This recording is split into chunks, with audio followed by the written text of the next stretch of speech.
Many tax practitioners still remain confused regarding the basic principle of taxation behind a fringe benefit such as a travel allowance for using your own car in the performance of your work, or the fringe benefit for being given the full use of a company car.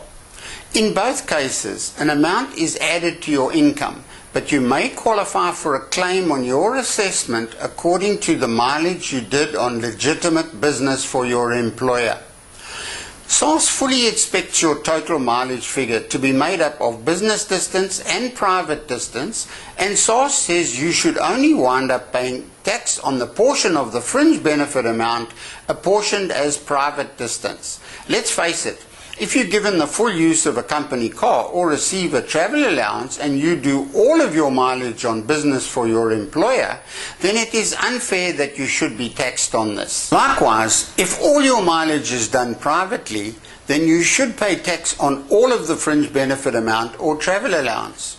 What happens is that 100% of the travel allowance paid will be added to your IRP5 as code 3701 in the case of a travel allowance, and 100% of the value of the fringe benefit amount as code 3802 in a case where you are given the full use of a company car. Certain formulas will dictate the value of your claim, and these formulas are based on the business distance done. In this way, although the entire fringe benefit amount or travel allowance is added to your income on the IRP5, you will be given a claim for business distance done.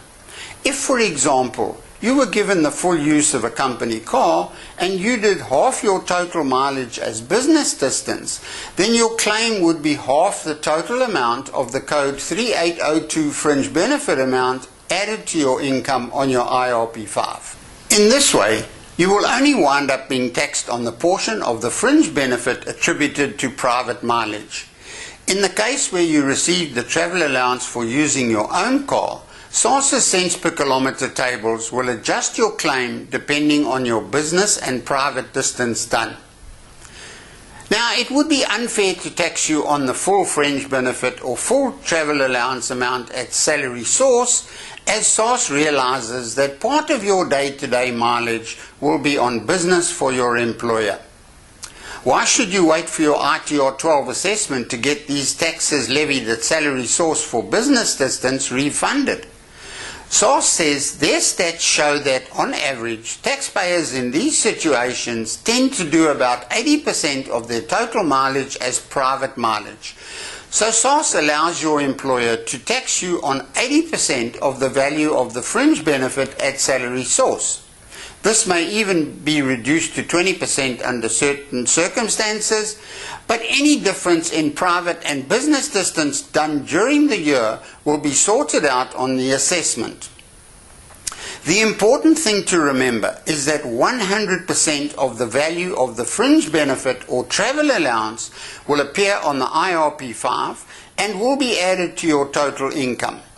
Your allowable claim for business distance will be deducted from your income on the end of year assessment.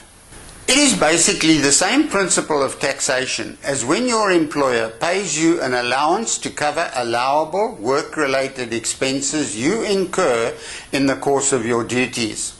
What if you only needed to use part of the allowance on the work-related expenses and you pocket the rest?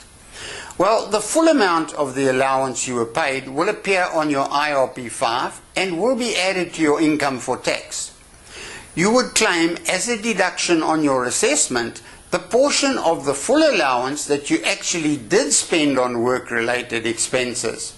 In this way, only the portion of the allowance which you pocketed will wind up being added to your taxable income to be taxed.